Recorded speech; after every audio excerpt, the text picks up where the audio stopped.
je pense que être élu à un moment donné au conseil de gouvernement, je ne sais pas comment ça s'est passé, mais le vieux m'a toujours dit qu'il ne va pas essayer de prendre un poste pour compter le lui à chaque fois, parce que c'est un peu ça les relations que vous avez. Caroline Machoro, Régnier, quand on résume le parcours de Roch Pidjo, c'est un fervent catholique, grand chef à 30 ans, fervent catholique, il devient président de l'OICALO, il sera ensuite président de l'Union calédonienne, président du FI et président d'honneur du FLNKS. Vous qui êtes aujourd'hui au Congrès de la Nouvelle-Calédonie, mais qui êtes surtout et avant tout, je pense, grande militante de l'Union calédonienne, déjà, je pense que vous l'avez côtoyé. Vous avez vu ce monsieur-là que les jeunes aujourd'hui entendent juste le nom comme ça?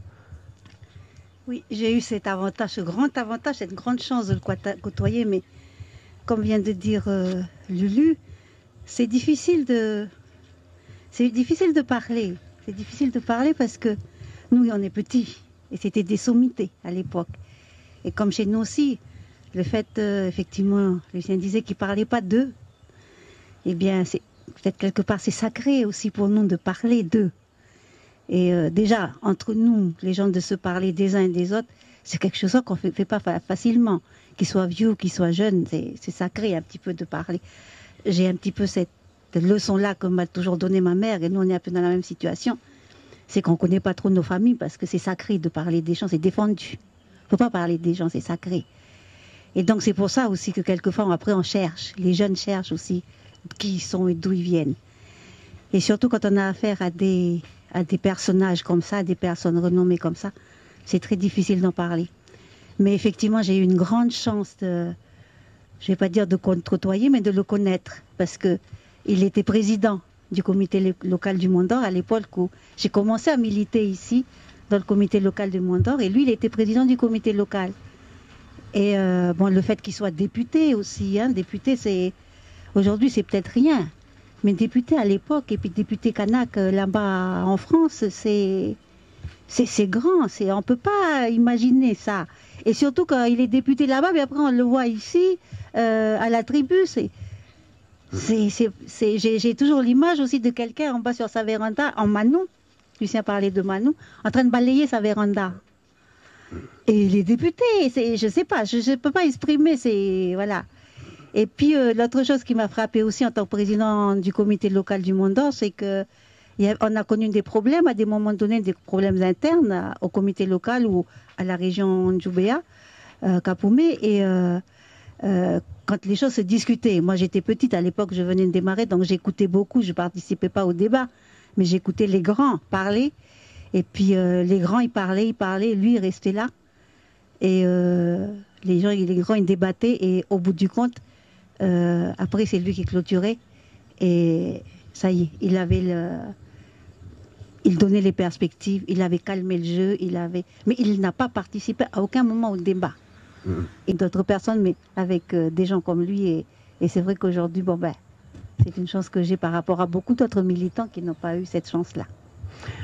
Un mouvement féminin, pour un souriant village mélanésien. Avant qu'on en arrive sur ce sujet-là précisément, nous on voudrait aussi vos souvenirs de ce que vous avez vous de ces deux vieux-là, de Tchapoué Roch et puis Tchapoué Filémon. Oui. Bonjour. Moi, quand j'étais petite, j'ai toujours eu la chance d'être ici à la Conception, parce que Nounou Roch était très ami avec le vieux qui m'a élevé, mon oncle Luc Wadé, qui était son compagnon, son frère de lutte dans la politique, parce que c'était les premiers vieux qui ont commencé à construire l'UICALO et après l'Union calédonienne. Donc ils étaient très amis, c'était des frères, il ne se passait pas un événement sans qu'ils soient ensemble avec le papa à Lucien. Ils étaient toujours ensemble. Ma tante est Wawa Kwachin, Madame Pidjo, mais je vais l'appeler Wawa Kwachin, tout le monde la connaît sous ce nom. Hein. Ils étaient toujours ensemble tout le temps. Donc moi j'étais petite, j'ai toujours été là avec eux partout, j'accompagnais mon oncle partout. Et voilà quoi, Nounou Roch c'était quelqu'un de très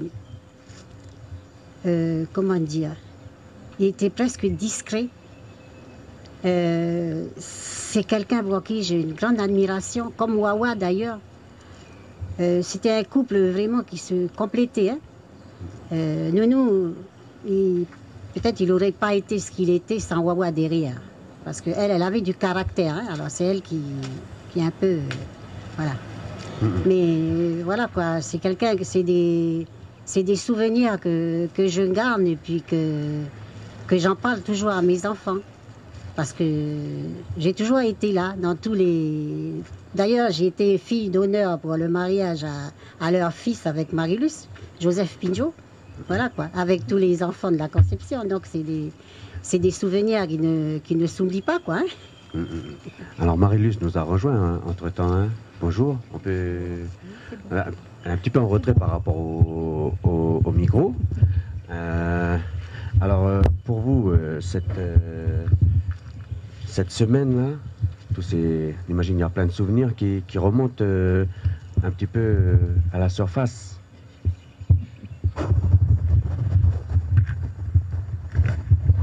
Moi, je me suis mariée en 58. Quand je suis arrivée ici, au milieu des deux vieux, je ne sais pas, j'étais bien reçue. J'avais beaucoup d'admiration pour eux. Et puis, j'avais un grand respect pour les deux, pour les vieux. Je les aimais beaucoup aussi, parce que aussi, eux aussi, ils m'aimaient beaucoup. Et le fait alors que la tribu de la Conception... avec ce comité qui s'est mis en place et décidé de faire cette opération, célébrer les 25 ans, pour vous, c'est aussi important de le faire? Oui, c'est très important parce qu'il y a beaucoup de nos jeunes qui ne les connaissent pas, quoi. Hein. Voilà, ça, c'est... Avec toutes les choses qui vont se passer là pendant ces 2 jours, ben ils vont, je sais pas, ils vont mieux connaître ces deux vieux. Michael Forest. Alors, ce qu'on ne dit pas souvent, Michael Forest, parce que bon, vous êtes déjà assez, on va dire, on vous voit on fait des articles déjà sur vous, sur votre travail au sein et pour le mouvement indépendantiste. Mais ce qu'on ne sait pas tous, c'est que vous êtes aussi dans ce grand arbre généalogique de la famille Pinjot. Vous avez un lien familial avec Nounou, Roch. Oui. Vous êtes un de ses petits-fils. Arrière-petit-fils. Arrière-petit-fils, voilà. Alors, je sais pas, vous y pensez quelquefois, c'est quelque part, on porte un message, un travail qui nous ont laissé. Ben, j'y pense presque souvent. Hein. Mais, oui, c'est vrai que on est là pour continuer à faire en sorte que l'INIAM elle continue à pousser à Tchati, puis qu'à chaque récolte, on puisse faire le travail qui est prévu pour cela. Puis, voilà. C'est un guide spirituel aussi, comme beaucoup d'autres, on imagine. Peut-être que je ne l'ai pas assez connu. Quand il est mort, j'avais 10 ans, mais oui, on a la foi pour atteindre l'objectif qu'ils avaient déjà fixé depuis 1953, puis on continue à travailler pour ça. Lucien Pinjot, on a parcouru avec Rocco Mitan, avec Damien Yewene, avec José Barbanson, on a essayé en tout cas d'aborder déjà tout son parcours politique, mais c'est un gros livre en fait, son histoire. Comment vous allez présenter ça ici sur l'opération d'un point de vue organisationnel? L'organisation qui va se mettre en place, je profite de ces quelques instants qu'on passe ensemble là, pour parler de la pré-exposition qui va se dérouler pour les gens limitrophes et notamment pour les tribus qui sont autour de nous, là, qui va se dérouler demain à partir de 16h. Et puis, ce qu'on demande, c'est que les gens des tribus, les gens qui sont à côté, les gens avec qui on a partagé beaucoup de choses aussi là, puissent se déplacer en nombre demain. de façon à laisser de la place samedi aux autres, à ceux qui vont arriver de loin ou ceux qui n'ont pas l'habitude de venir ici. Ça, c'est une première chose. Et puis, samedi, on commence à recevoir les gens à partir de 7 h, hein, pas 8 h, 8 h30 comme on l'a dit. Pourquoi? Parce que le timing qui a été mis en place, là, nous faut faire défaut aussi. Et c'est pour ça qu'on demande aux gens de venir à partir de cette heure-ci, de façon à ce qu'on puisse les orienter vers la maison commune et puis vers ceux qui vont les attendre, qui vont leur parler un peu de tout ce qui va se passer là. Ça, c'est deux points importants pour vendredi et pour samedi. Après, sur le site même, on aura des choses à dire, on va le dire samedi. Alors, ta question, c'était de... C'était... parce que, bon, c'est une grande histoire qu'on ne pourrait pas tout résumer en 2 heures sur une émission comme celle-là, mais c'était plus pour que, justement, cette histoire, dont on dit qu'elle est grande et qu'elle est importante à transmettre, eh ben, on pourra la voir ici, hein. Voilà, tout son parcours politique. Sur le site même, on va voir les choses qui ont été faites quand ils étaient en partie là, mais beaucoup plus quand ils n'étaient plus là. Et puis là aussi, c'est à travers les 2 vieux qui sont partis, la continuité, notamment pour ceux qui étaient là, notamment Joseph, le cousin, qui était là, et surtout Raphaël, qui nous a permis de faire beaucoup de choses, des choses que les vieux avaient déjà commencé. Parce que les gens ne connaissent pas vraiment l'histoire de cette tribune. Tout ce qu'on a fait ici, moi en partie j'ai fait, ben on les retrouve dans des comptes rendus de réunions. On retrouve la station à l'époque, mais ce n'est pas une station qu'on a inventée, c'est quelque chose qu'on a retrouvé. C'était prévu déjà de faire à l'époque avec la petite station qui se trouve à côté du cimetière, les remblais et puis tout ça. On retrouve dans des comptes rendus de réunion où ça a été demandé de récupérer les scories de la SLN. On retrouve tout ça, c'est-à-dire que nous, on n'a rien inventé. On a repris tout ce que les vieux nous ont laissé. Et c'est en fonction de ça. Et pour ça, aujourd'hui, on a commencé avec une petite maison commune avec le vieux nous qui était là. C'était tout petit. C'était un marais ici. Ben, avec le vieux. Et puis, ce terrain-là, c'est avec le papa. Il porte son nom, ce terrain. Stade Philémon-Pidgeot. Ça aussi, les gosses ne connaissent pas.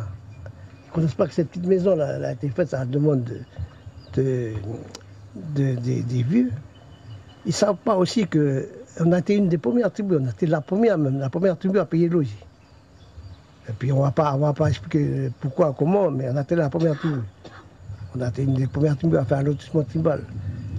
Mais pourquoi, quand on a fait ce lotissement avec des lots de 6-7 ans, j'ai dit au vieux, j'ai dit, mais pourquoi tu fais ça? Nous, on n'a pas ça. Mais quand on va sortir, on va voir l'autre en face. Il m'a dit, tu laisses comme ça. On met l'eau, on met l'électricité, puis laisse. Il y en a qui vont continuer à rester là, gratter les montagnes. Puis là, c'est plat. C'est vrai, il avait raison, parce que les 3/4 des terrains sont occupés du toit, sinon la totalité. Vous dire que bon, ils avaient pensé à ça. Le papa, lui, quand on a commencé à voir les gens monter vers le haut, c'est-à-dire on a une prise d'eau pour prendre de l'eau pour boire, la rivière nous servait à chacun avait un trou pour qu'on nettoyait, puis pour permettre de laver le linge et tout ça. Et Philémon, le papa, il avait dit à un moment donné, moi je ne veux pas boire l'eau alors qu'il y a beaucoup de gens qui sont en train de s'installer plus haut. Je vais mettre de l'eau, mais il faut payer. Ah, tout le monde a dit, ah non, on ne paye pas, parce que l'eau c'est à nous, la rivière c'est à nous. Lui a dit, oui, mais continuez à boire la rivière. Moi, je ne veux pas boire la rivière, je vais emmener de l'eau, mais je vais payer mon eau. Et il a dit, bon, ben, pour faire en sorte que vous ne soyez pas lésés par rapport à votre rivière, on va faire des lavoirs communes, si on veut, dans des points de la tribu. Ceux qui ont la chance d'être à côté, ben voilà, ils vont aller faire 10 mètres, 100 mètres. Puis ceux qui sont beaucoup plus là, ils vont se débrouiller. Et lui, il a pris un seul robinet, il l'a mis chez lui. Et ben, c'est vrai qu'au bout du compte, tout le monde. Parce que le vieux disait, mais à chaque fois que c'est bouché là, quand c'est bouché à la prise d'eau là, mais il n'y a que moi qui prends ma pelle. Et puis ma pioche pour aller piocher là pour me déboucher. Ben après, si vous voulez continuer à faire comme ça, vous allez déboucher aussi. Alors c'est pour dire que ces buts-là, ils avaient déjà pensé à tout ça. C'était des précurseurs en matière Oui. d'aménagement du territoire, apparemment. Ça doit plaire à Caroline Machoro, qui est en ce moment élue UCF, LNKS et nationaliste. Non, on disait par rapport à cette vision que c'était des précurseurs en matière d'aménagement du territoire, savoir trouver le plus important finalement. Je ne sais pas comment vous voyez. En termes d'aménagement, bien sûr, mais c'est sur la base de ce qu'ils vivent tous les jours. Et donc, ce qu'ils vivent, eux, à la tribu, ça s'applique à toutes les populations, aussi bien à la tribu de la Conception, mais étant des hommes politiques, c'est aussi des précurseurs. Est-ce que je peux dire qu'aujourd'hui aussi, les problèmes qu'on a aujourd'hui sont peut-être un peu plus ont évolué par rapport à des problèmes qui existaient déjà. Et nous, on fait face aujourd'hui au règlement de ces mêmes problèmes, mais on n'invente pas les solutions non plus. On n'invente pas les solutions aujourd'hui. Quand on fait des solutions, souvent on se rend compte qu'effectivement, c'est des solutions qui ont été déjà formulées par tous ces gens-là, par tous ces vieux-là, à leur époque. On n'invente rien. Dès l'instant où on reste dans la politique qui est menée par l'Union calédonienne, qui est basée à la fois sur le bien-être des populations et sur la construction de notre pays, eh ben, les problèmes sont toujours les mêmes et les solutions sont toujours les mêmes, mais adaptées à un monde qui a évolué quand même et les problèmes sont posés différemment aujourd'hui, mais au fond, les règlements sont toujours les mêmes, qu'on a simplement à adapter à la situation qui est la nôtre aujourd'hui. Mais c'est toujours la même chose, effectivement. Et je prends toujours aussi un cas particulier, c'est celui des statuts de l'Union calédonienne. Le statut de l'Union calédonienne, il date du début de l'Union calédonienne et le règlement intérieur. Bon, quand on a revu les statuts, soi-disant pour les adapter au monde actuel, on a changé quelques virgules, quelques mots, mais on se rend compte que ces vieux-là, quand ils ont fait les statuts et le règlement de l'Union calédonienne, ben, ils avaient prévu déjà les problèmes que nous sommes en train de vivre aujourd'hui. Et ils ont écrit le cadre pour qu'on puisse régler ces problèmes-là aujourd'hui. Et là aussi, ça c'est un cas très précis des statuts du mouvement, mais je disais, c'est des vieux, c'est des visionnaires. Ils ne regardaient pas là, au bout de leur nez, ils regardaient loin et comment nous, plus tard, quels sont les problèmes auxquels nous serions soumis et comment il fallait qu'on règle ces problèmes. Comme d'ailleurs nous aujourd'hui, quand on prend des décisions ou qu'on fait des stratégies, il ne faut pas regarder seulement le règlement du problème aujourd'hui, il faut regarder loin et essayer de deviner comment sera le pays demain et quels seront les problèmes auxquels nos petits-enfants, je ne parle même plus de nos enfants, mais de nos petits-enfants auront à faire face et comment on fait les choses aujourd'hui pour aplanir les choses et pour qu'ils aient moins de difficultés à régler les propres problèmes de leur propre temps plus tard. Et donc, à l'exemple de tout ce service que nos vieux nous ont rendu et qui font qu'aujourd'hui, effectivement, on n'est pas perdu. Parce qu'il suffit de se référer à ce qu'ils ont fait, à ce qu'ils ont dit, pour pouvoir être toujours dans la ligne. Alors, pendant que vous parliez, Mario disait, oui, c'était un visionnaire. Apparemment, vous aussi, vous partagez cette vision de ces hommes politiques, apparemment, d'exception pour leur temps. Oui, totalement. Parce que je dis toujours que tous ces vieux-là, c'était des vieux qui étaient très intelligents. S'ils avaient eu la possibilité de faire des études à l'époque, je crois qu'on aurait déjà eu des docteurs, des ingénieurs, des tas de personnes qui auraient occupé des postes importants à l'époque. Parce que en plus d'être intelligents, ils étaient visionnaires, comme le dit Caroline Machoro. Et puis ils travaillaient dans un esprit, mais il n'y avait pas de parti pris, d'intérêt personnel. Voilà, il n'y avait pas d'intérêt personnel. Ils travaillaient vraiment, c'était travailler pour leurs idées. Parce qu'ils avaient des idées à défendre, ils avaient des idées à partager. Et il n'y avait pas d'argent au bout du compte. Ils travaillaient vraiment, ils se donnaient vraiment pour leur pays. Et moi, quand on voit aujourd'hui les querelles de personnes qui fait que il y a beaucoup de choses qu'on n'arrive pas à résoudre parce que peut-être que c'est nous-mêmes qui créons les problèmes. Hein. Enfin, moi, je ne fais pas de la politique, parce que je n'aime pas la politique, mais j'y comprends rien.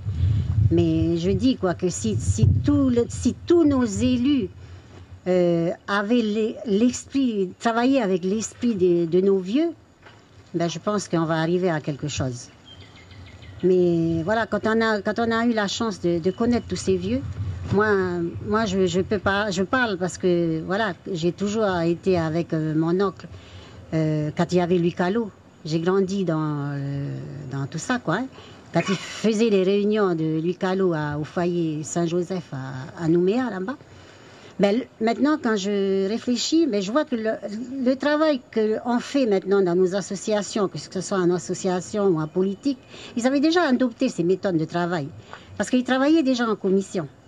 Je ne sais pas si on arrive à retrouver des documents de Louis Callot, je regrette, parce que moi, je n'ai pas regardé les documents de mon oncle quand il est mort. On avait donné à Nounou, hein, il avait demandé de donner tout le travail de Louis Callot à Nounou Roch. Mais je ne sais pas où ça en est maintenant. Mais quand je pense maintenant à tous les travaux qu'ils ont fait, ben comme dit Caroline, on n'a rien inventé maintenant. Parce qu'eux, ils travaillaient déjà en commission. Hein. Et c'était des vieux, quand ils avaient des idées, ils savaient défendre leurs idées. Ils se disputaient sur un sujet ou un autre, mais après, ils se remettaient d'accord pour avancer, pour le bien de ce qu'ils voulaient, quoi. Voilà. On n'arrive pas à se rassembler autour de quelque chose, toujours avoir des divisions. Mais voilà, quoi. Alors que tous les moyens de communication développés, on n'arrive pas à se retrouver. Ouais. On n'avait pas ce qu'il y a à l'époque. Lucien, c'était comment l'ambiance? Elle disait que tous les vieux venaient partout. Je voudrais rajouter quelque chose, hein? Oui. Quelque chose d'important. Je vous ai parlé tout à l'heure, je ne sais pas si vous avez pris. Attention, quand j'ai parlé du lotissement avec des petits lots de 6 hectares, ben le vieux Nounou, à l'époque, il m'avait emmené dans le fond, là, à Chiati, là où on cultivait un peu nos produits. Puis il m'a dit, Lucien, tu as vu, ici, pour la plupart, vous travaillez. Mais je te dis une chose, tu vois, la terre, c'est pas le caoutchouc d'un lance-pierre. La terre, c'est pas comme ça, c'est le contraire. La terre, c'est comme ça. D'ici, vous allez travailler tout le monde, commencez à réfléchir. Parce qu'il faut assainir, il faut mettre de l'électricité. Parce que tu vas pas habiter en haut, puis quand tu vas aller aux toilettes, ben, tu vas faire, puis les autres en bas, ils vont sortir. Il faut commencer à réfléchir à ça. Mais réfléchissez pour aménager là-haut. Il n'y a pas beaucoup, parce que nous, c'est un problème de terre ici. On n'a pas de terre, on n'a pas amené de la terre, enfin, tout au moins lui, parce qu'on vient de là, nous. Il n'y a pas à côté, là. Bien de là. Mais déjà là, à ce niveau-là, j'ai dit pourquoi qu'ils parlent de la terre, pour nous, c'est grand. Le vieux a dit non. Il ne faut pas regarder la terre comme ça. Tu regardes la terre, tu regardes, mais est-ce que tu peux monter là où tu as resté sur le pic en haut? Non, il faut regarder là, les surfaces habitables. Combien vous êtes? Calculez déjà, commencez à réfléchir. Ça, c'est les mots qui m'ont marqué aussi, parce que c'est vrai que maintenant, on se rend compte qu'on n'a pas fait attention. Aujourd'hui, vous êtes confronté à des problèmes? Ben, c'est pas qu'on est confronté à des problèmes, mais le fait de dire, mais tu te mets où? Mais mets-toi là-bas. Mais là-bas, c'est où? Alors, le gars qui vient là, il plante un bassin là, un badanier là-bas, un oranger là, puis on dit, mais c'est chez moi. Ben oui, mais quand tu as 10 comme ça, il n'y a plus de terre pour les autres. On s'aperçoit que ce qu'il a dit là, il fallait tout de suite, au moment où il a dit, il fallait le faire. Mais nous, on a continué à vivre comme on a vécu pour aujourd'hui. Il n'est plus là. Ce truc de 6 hectares, quand je lui ai dit, mais c'est pour les blancs, ça. Et puis tout le monde a dit, mais qu'est-ce qu'on a habité dans votre machin? Nous, on ne veut pas. Ouais. Et bien maintenant, on se rend compte que c'est plein là-bas. Et puis, ben, les terres là, on n'a pas essayé de réfléchir à ce qu'il a dit. Il a dit, c'est pas un caoutchouc d'une lance-pierre. C'est le contraire. Ça part comme ça s'arrange pas. Mais c'est pour dire qu'à l'époque, il était encore bien quand il a dit ça. Alors j'ai dit, nous, on s'aperçoit qu'on aurait dû l'écouter. On aurait dû l'écouter. Parce qu'on est confronté maintenant, quand on voit tous les jeunes, marcher là ou sur le terrain, puis on regarde la terre qui nous reste. Mais il vaut mieux tourner la tête ou boucher les oreilles parce qu'on ne sait pas ce chemin de pas parler, mais ce chemin de résistance surtout. Parce que lui aussi, c'est pas parce que c'est le petit frère, mais je pense que il serait là, il serait comme les vieux, il va peut-être pas donner de la valeur. Moi, quand il a fait ça, en même temps, il m'a parlé de Saint-Louis. Il m'a dit, si on fait quelque chose là, mais après notre travail, il y a un grand terrain là, Saint-Louis, il y a une station là. Il faut qu'on fasse quelque chose avec les autres à Saint-Louis. Ça, nous, on va équilibrer un peu les choses. Voilà, c'est un peu ça. Mais c'est vrai qu'il est parti trop tôt. Mais voilà, ce qu'on peut dire aujourd'hui, c'est que quand on dit que ça marche bien la conception, c'est vrai, moi, encore une fois, il faut avoir une certaine humilité. C'est l'histoire qui a permis que ce soit comme ça, qui nous a permis d'avoir des moyens, notamment financiers, pour faire des choses. Ça vient du travail qui a été fait par nos vieux pour nous dire que, ben voilà, il faut toujours travailler, il faut toujours avancer.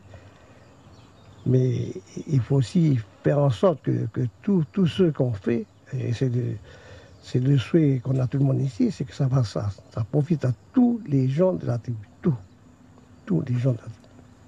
Tous les gens. Et c'est le cas aujourd'hui avec les aménagements que ça a permis. Ça va permettre beaucoup de choses aux jeunes qui vont prendre ça en main, tout en sachant qu'il y a 8 clans ici, et tous les 8 clans, le nombre de personnes, tout ce qu'il y a là appartient à tout le monde.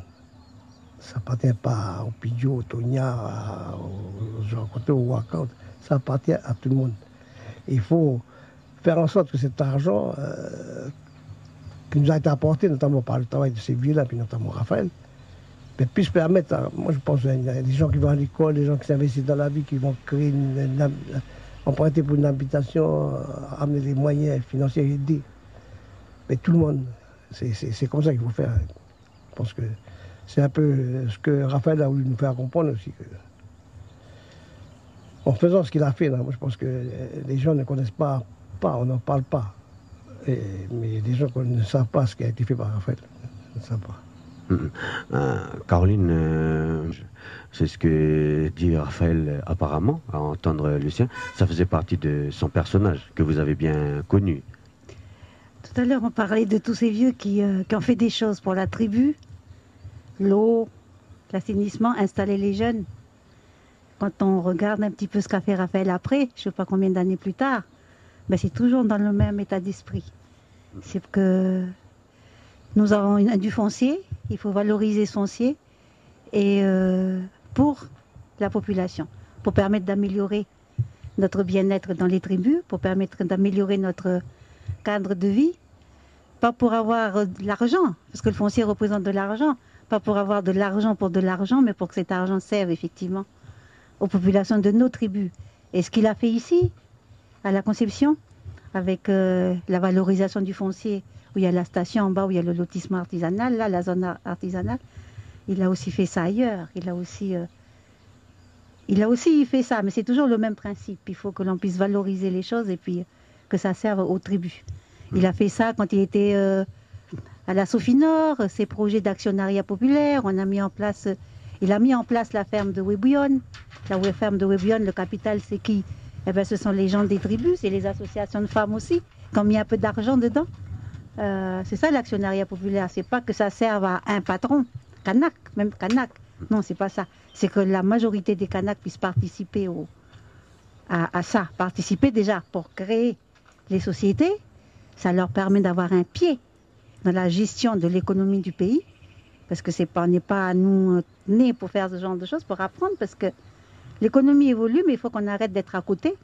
Il faut être dedans. Donc participer à la création, donc être dedans, participer au conseil d'administration, mais surtout que l'argent que génèrent ces sociétés-là qu'on a mis en place, plus profiter un maximum de personnes par le biais de cet actionnariat populaire qu'il a mis en place notamment à Wébouillon, qu'il a mis en place aussi par rapport à la Sorène et d'autres sociétés que la Sophie-Nord a mis en place à un moment donné. Donc le principe étant que l'argent que la SMSP va tirer de la mine, ça permet effectivement de développer d'autres secteurs économiques et puis que ces secteurs économiques-là soient gérés en quelque sorte par des sociétés qui sont montées avec les Kanaks, mais les populations Kanaks, donc toutes les couches des populations qui peuvent exister. Et c'est en cela que j'ai dit qu'effectivement, tout à l'heure j'entendais l'histoire du DOC, que le vieux papa avait dit à un moment donné, mais tu fais ton doc, ça va te revenir, tu vas gagner de l'argent, et pour la tribu, qu'est-ce que ça revient? Et donc le truc, c'était de dire, le doc, ok, pour 5 ans, mais au bout de 5 ans, tu le laisses à la tribu. Ce principe-là, cette chose-là, continue encore aujourd'hui. Nous, on n'a pas le capital, souvent, pour créer les choses, à moins d'aller effectivement emprunter. Mais le blanc qui est là, il a l'argent pour créer, pour construire. Ok? Tu construis avec ton argent sur notre terre, tu vas gagner, tu vas amortir ton investissement pendant une période donnée, mais après tu le laisses à nous, puis nous on va gérer, on va continuer à gérer. C'est une manière aussi pour nous, pour pallier au manque de capital en argent que nous n'avons pas. Voilà des choses. Et donc, maintenant que Lucien en parle, effectivement, quand je regarde ce que Raphaël a mis en place en termes économiques et qui touche non seulement la tribu, mais qu'il a mis aussi bien au niveau de la SMSP ou de la Sofinor, qui sont quand même des sociétés aujourd'hui internationales, connues de manière internationale, pour le pays, avec des bénéfices qui retombent pour le pays, eh bien ça part effectivement de ces enseignements qu'il a peut-être connus à un moment donné. Donc le moins qu'on puisse dire, et là je voudrais un commentaire de Michael Forest, on a quand même, je sais pas, il a concrétisé le vœu, peut-être qui avait été formulé par ses anciens à lui. Ça mérite du respect, peut-être, Michael Forest, en tant que jeune aujourd'hui. Je crois qu'il n'y a personne qui peut dire le contraire de le bien-être qu'il a pu apporter au niveau du pays, mais déjà peut-être ici au niveau de la tribu, au lendemain de la mort de Nounou en 89. Il avait été déjà là pour essayer de structurer un peu la tribu autour de ses cousins, ses neveux, avec par exemple la relance de la Gisboulari, qui s'est passée là à la maison commune. C'était lui qui était l'instigateur. Il a pu mener plusieurs autres projets, notamment avec les mamies du second village, avec qui on a pu, au début de 90 aussi, faire des camps de vacances sur Yaté, sur Lifou, sur Liloin, etc. Et après, qui nous a aussi continué à structurer aussi les forces vives pour s'inscrire aussi dans la démarche des accords de Matignon, puisqu'on était aussi inscrit dans le préalable minier après 95. De 96 à 99, il y avait le projet de la station, mais aussi le rapport de force pour la VDE qui nous a permis de récupérer l'îlot, sur lequel aujourd'hui l'ensemble des 8 clans que le grand prix cite alors, ils ont chacun un petit bout pour faire un petit champ ou aller passer le week-end. Peut-être il y avait aussi deux ou trois autres événements un peu dans la joie ou dans la douleur. Je vais peut-être prendre l'exemple quand Yoyo, puis Tatinana, puis Gary, ils sont partis, Toraf il était toujours là pour faire en sorte que on soit toujours unis dans la douleur pour mieux s'inscrire dans l'avenir. Et donc lui, il est parti 1 an après la signature de l'accord de Nouméa, ou plutôt 1 an après la mise en œuvre, parce qu'on a signé en 98. Mais... Donc nous, on s'inscrit toujours aujourd'hui maintenant dans ce cadre-là. Ce qui nous a permis par exemple de faire il y a quelques années les 40 ans sur un village. On a pu l'organiser ici sur le même site. Comme les 30 ans de l'assassinat de Pierre de Clerc aussi, on a pu l'organiser ici avec l'ensemble des forces vives, aussi bien les mamies que les jeunes, que les tontons, etc. Avec notamment la nouvelle dynamique qui est mise en place par l'association des jeunes, Poyon. Donc je salue le nouveau président, M. Romuald Pidjo. Et donc on essaie de toujours maintenir cette dynamique avec une perspective pays pour pouvoir faire en sorte que leur travail puisse trouver la lumière. Moi je pense que vous êtes aussi condamné aussi, il me semble. Condamné, je ne sais pas, mais voilà, on ne choisit pas sa famille, on ne choisit pas ses amis, on est né comme ça, puis on va mourir comme ça.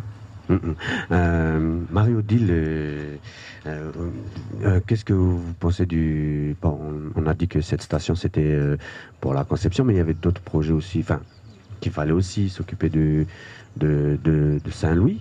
Je sais pas, un commentaire. Déjà le fait pour vous de voir cette station qui est un partenariat avec entre une tribu et une grande multinationale. Je sais pas, d'abord quelque part pour vous c'est une fierté qu'on soit parvenu à ce résultat. Oui.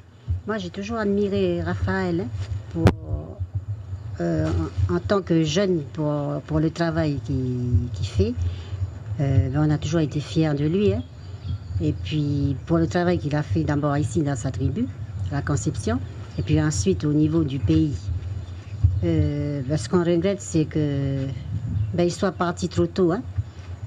Bon, mais ça, c'est pas nous qui choisissons. Hein. Mais ce que je souhaite, c'est qu'il y ait d'autres jeunes qui essayent de faire ce que lui, il a fait, quoi. Hein. Parce que c'est vrai que lui, il a mis le niveau haut, lui. Hein. Et tout ce qu'il a réalisé, voilà, qu'on est en admiration, on est fiers, quoi, hein, aujourd'hui. Oui. Oui, Caroline Machoro-Régnier. Je ne sais pas si on peut dire que Raphaël a mis les choses à un niveau élevé. Parce que Raphaël, c'était quelqu'un qui avait confiance aux Kanaks, aux capacités des Kanaks. Il avait confiance absolue, d'ailleurs. Il a les idées, après il fait les schémas. Mais après, c'est à nous à mettre en œuvre. Et il avait confiance. Il disait, il faut faire confiance. Il ne faut pas qu'on reste à toujours se replier sur nous-mêmes et puis penser que les autres sont plus intelligents que nous. Non, on est capable aussi de faire. Donc, ce qu'il a fait, lui, à des moments donnés, aujourd'hui, d'autres peuvent le faire. Les gens peuvent le faire. C'est aussi l'enseignement qu'il a voulu laisser, lui. Et puis, c'est dire aussi, par rapport à ce que je disais tout à l'heure, ces enseignements qu'il a reçus de ses vieux, de ses papas, c'est aussi c'est le respect. C'est le respect. Il a écouté les vieux, il l'entendait, il a entendu. Et puis après, en son temps, il a fait avec l'évolution du temps, avec les moyens qu'on a eu après à ce moment-là, il a fait avancer les choses. Donc aujourd'hui, les choses vont se faire, mais différemment, avec les moyens des jeunes. Les jeunes aujourd'hui et les moins jeunes peuvent le faire. Et puis je reviendrai aussi sur quelque chose qu'a dit Lucien tout à l'heure, qui est très important. Raphaël a fait beaucoup, beaucoup de choses. Là, on parle de ce qu'il a fait à la conception, enfin ce qu'il a contribué à faire, parce que c'est pareil, il a les idées, mais après, il y a le respect du grand frère, c'est lui qui a mené les choses et toutes ces choses-là, et puis qui a continué aussi ensuite après, ce que Raphaël avait lancé à un moment donné, ils ont lancé ensemble. Mais c'est cette abnégation, Raphaël, il ne fait pas les choses pour qu'on parle de lui. Raphaël, il est connu sur toute la grande terre, mais il est connu parce que voilà, c'est un Kanak qui circule, qui fait de la politique, qui est à la Sophie Nord. Mais c'est pas le mec qui a attrapé la grosse tête, Raphaël. C'était pas. C'était un petit peu, je disais tout à l'heure, son papa, le vieux député, qui était député, mais qui, quand il rentrait à la tribu, c'est quelqu'un de la tribu, ou quand il était avec ces gens, que ce soit les militants, que ce soit. Je ne sais pas si le terme c'est normal, mais c'est un Kanak comme nous tous. Eh bien, Raphaël, c'est pareil, il n'a pas. C'est quand même pas rien d'avoir une société minière qui s'appelle la SMSP. Il a pris la suite de Jacques Lafleur, quand même, dans cette société-là. Et puis en plus, il a amélioré les choses, il a fait plus. Il a fait plus quand même. C'était quand même un directeur qui a des locaux là-haut, qui a des bureaux et toutes ces choses-là. On pourrait avoir peur quand on va. Regardez, c'est un bureau de patron. Ben oui, les patrons, quand il faut être patron, mais après, il a la tribu, et puis à la tribu, il a sa place. C'est Lucien, le grand frère, et puis il y a d'autres grandes sœurs, et puis il y a d'autres personnes. Mais lui, c'est que Raphaël. Voilà. Short claquette en congrès. Voilà comment il était, Raphaël, mais comme je disais tout à l'heure, il ne faut pas dire qu'il a mis la barre haute, il avait confiance au Kanak, il avait confiance aux gens en général. Qu'on peut faire des choses, il faut simplement qu'on ait à l'esprit le cadre et puis qu'on se souvienne surtout des enseignements et du pourquoi on fait ces choses-là. Ça peut être petit, ça peut être grand, mais il ne faut pas oublier que c'est pour les gens, pour améliorer les conditions de nos populations déjà dans un premier temps, et quand on fait ça, on améliore, on construit notre pays. Et c'était ça le cadre de tout ce que Raphaël a fait, aussi bien ici que partout, c'est toute la grande terre, et puis peut-être ailleurs aussi, parce qu'il était connu au-delà de nos récifs. Hein.